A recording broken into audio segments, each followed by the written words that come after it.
Wages World here. Going to do a video for you. It is December 26th, going into 27th, 2019. This right here, guys, I hope you guys had a great Christmas, by the way. Heading into the new year, and we'll talk about that a little bit more later. But as you can see here, guys, this is that object that I was showing you guys in my previous video. This thing was moving really fast. I do think, after talking to Scott, that this was an asteroid, not a comet. It looks kind of like a comet because of the tail. But what that is, guys, is probably just burn off because it's out there close to the sun. That's why it looks like that. Now, yesterday I was saying, hey, this looks like the sun may have reacted to it. I'm actually going to do a little correction there and say that, in my mind now, after rethinking that, I don't think that actually happened with this object. Okay? The reason being is it was moving so fast. We only seen it in one capture. Okay? So if it was moving that fast, I don't think the sun would have had enough time to react for us to actually catch a capture of it. Now, like I said, it is kind of strange that that looks like that. Well, what that is, that's a filament dancing around. Okay? So that was already there. I went back and looked at some of the footage there, and those were dancing around anyway. Now, it wasn't in that particular position the whole time. So I guess if this thing went by, it might have caused it to kind of change direction a little bit. But I'm not so sure about that either, because just for the fact of how fast this thing was moving. Yeah. But why am I talking about this? Well, again, here's the one I showed you yesterday. Check this out. This is on the other side of the sun. Another one. Same, almost exact same signature. You can see it's a little different, but it's still similar. It looks to be almost bigger. And I can't say that it is or isn't. Can't really give you a definite size there. But for us to catch this is just more evidence of showing you guys that there is more stuff in our solar system than what we actually think. Okay? So, and again, the sun is more active right now, guys. Okay, that's just a fact. Than what it has been the past for a while. Why is that? Well, because I think we're coming out of the minimum. We're going into solar cycle 25. Okay? This sunspot confirms that, as far as, we can't say definitive we've already started solar cycle 25, but we can say that sunspot is from solar cycle 25 because of its polarity. Okay? And I explained that in my last video, so if you guys don't understand that, please go back and watch the other one. But why am I really concerned about this sunspot? Well, here is the equator of the sun, and I do the same thing with coronal holes to explain it. The Earth is kind of here, so as this sunspot rotates through, it's going to come right in line for us if it hangs on, if it doesn't dissipate and go away. Okay, but at this time it looks like it's going to hang on because it looks pretty strong as far as being able to stick around. Now, what's that going to do for us? Well, it will send more energy our way. Okay, so we could see some uptick in the solar wind. We could see some uptick in the solar flux. All the density could change. All that kind of stuff, right? Now, again, I've said this before. We need some of that energy. Okay, but I'm also going to say this. We're coming out of a solar minimum. What happens when we come out of a solar minimum? Well, we're still weak. Our magnetic field is weak because the sun was weak. Okay, now as the sun gets stronger, and what I mean by that is it's going to have more sunspots. What that does is it increases the chances of solar flares and CMEs to happen, the more sunspots there are. So, the sun gets better, but it takes us about 6 months to a year to really get any kind of better shielding. It's going to build our magnetic field and our magnetic shields up. Okay? It's going to take a while. So, if we get hit with a flare within that time period, it's going to not be good. Okay? I mean, it's going to hit us harder is what I'm saying. Obviously, none of us can say, hey, oh gosh, it's going to end and all that kind of a thing. That's not what I'm saying at all. I'm just saying, in my opinion, the next 6 months to a year, we really need to be paying attention. Because I do think that this is one of the most dangerous times that we can have during a solar cycle. Okay? As you go into the next solar cycle, that is kind of a dangerous period, because again, like I just said, the sun's already getting stronger, but we're not getting as strong in the same ratio. Okay, it's going to take us a minute to catch up. So anything the sun throws at us during that time is going to hit us harder. Okay, and that's what we're talking about here. So anyway, I thought that was interesting. But this right here, guys, we're going to talk about this. This is that ring of fire phenomenon. Now, when we're talking about this right now, we're not talking about the Pacific Ocean, the rim of the Pacific.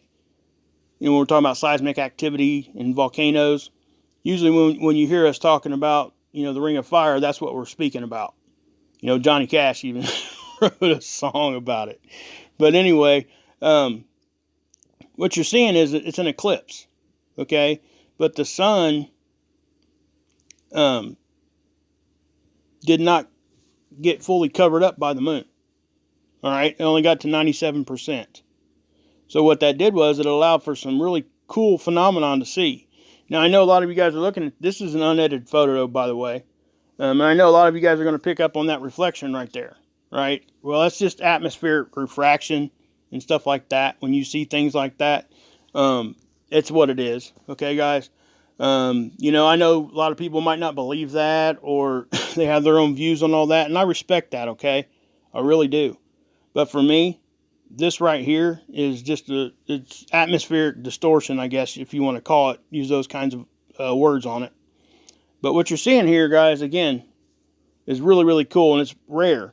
Now, this is happening, they were able to view this in Saudi Arabia and Qatar, Middle Eastern countries. So, yeah. Here's some more captures of it. Look at this. This is pretty cool, isn't it? I just thought it was awesome. That's why I'm showing it to you guys. It's widely reported, but this right here was probably one of the best ones. I got these guys from over at spaceweather.com.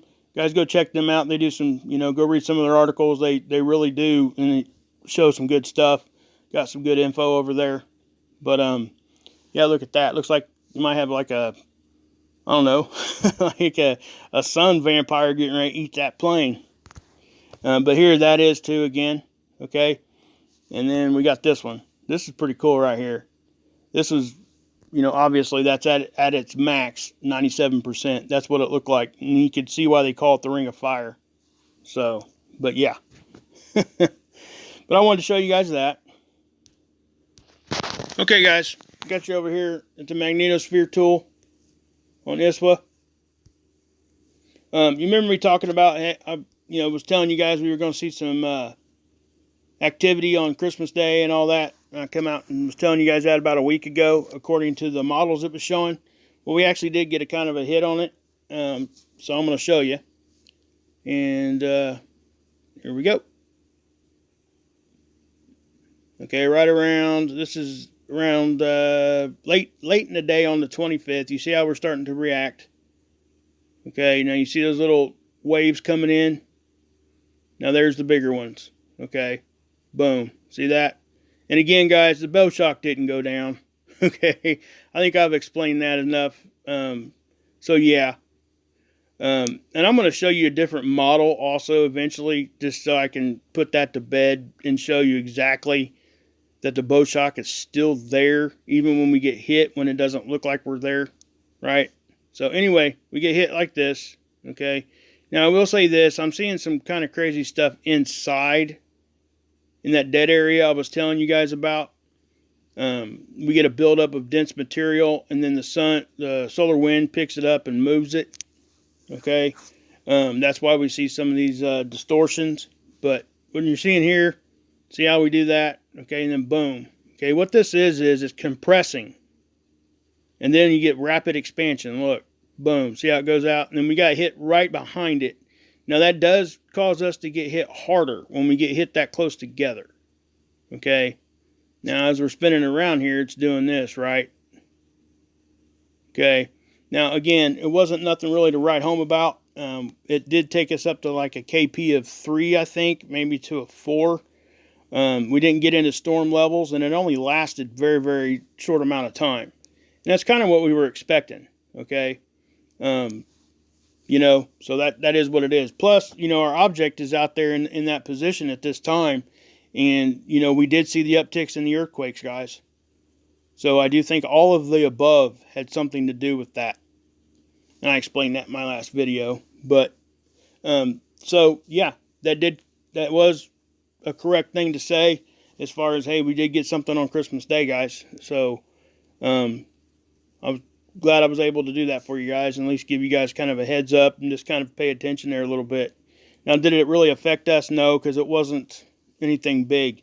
But what it did, guys, actually it was kind of good because we were experiencing low KP again. Okay, when we get that low level, cosmic rays get in more. So when we picked back up a little bit and did get some solar weather, it did take us out of that kind of a watch thing, warning area for cosmic rays. So it actually worked out in our benefit, which is kind of what I was saying a minute ago about solar minimum and stuff. It's kind of the same way of thinking. But here's just the other model. We'll take a look at it here. Okay, now I'm going to use this right here to kind of explain something.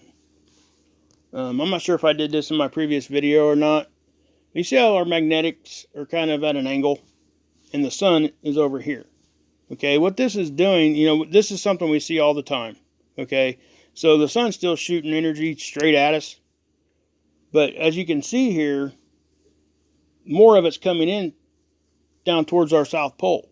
Why is that? Well, because of the tilt. It's tilted up, right? Because this is a side view. It's kind of tilted up a little bit. So the North Pole is actually further away from the sun than the South as far as polarity. All right. So that's why, we're seeing more energy come in this way than on the top.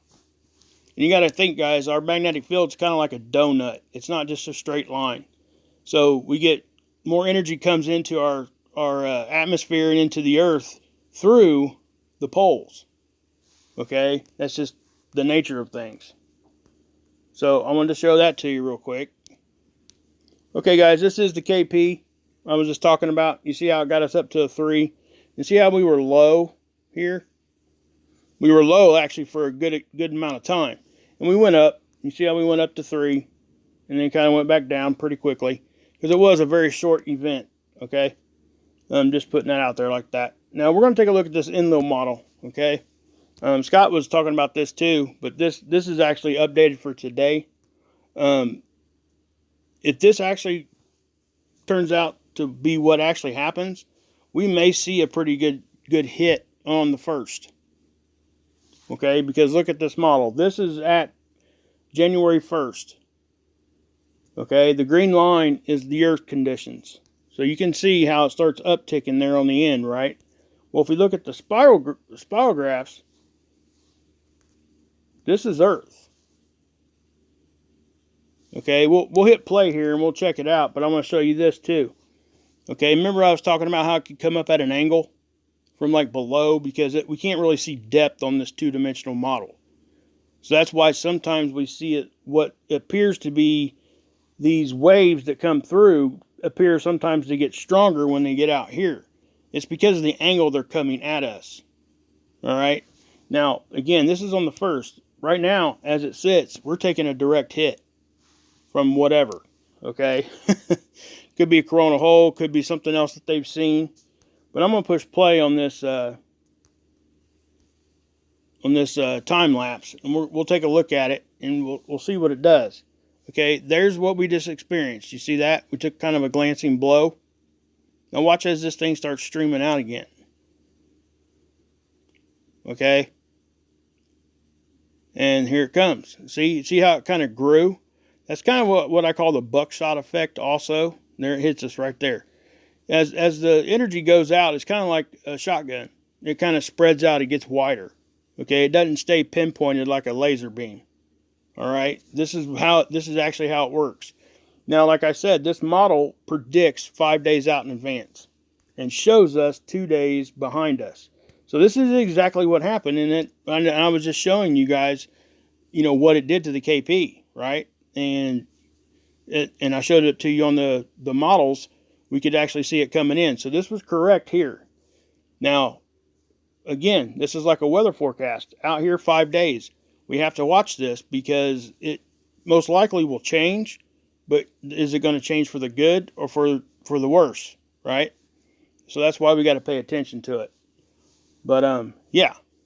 So, but guys, I think I'm going to end it there. I'll try to come back on with some more stuff here in the next day or two. If I don't talk to you guys here for a couple days, don't worry about it. Don't worry about me. I get a lot of great comments, guys. You guys keep me driven. I'm telling you, man. The good comments I get, it's awesome. It really does. It makes a world of difference for me. Because like I said before, I don't monetize my channel and stuff. So, what do I get from this? Well, I get to feel at least a little bit good that at least I might be helping somebody understand or helping somebody take some fear away from them just by getting some understanding. So, anyway, guys, I'm going to end it there. God bless. Yeshua saves, and I'm going to say this because people have been asking me to say it. You can drink this Kool-Aid.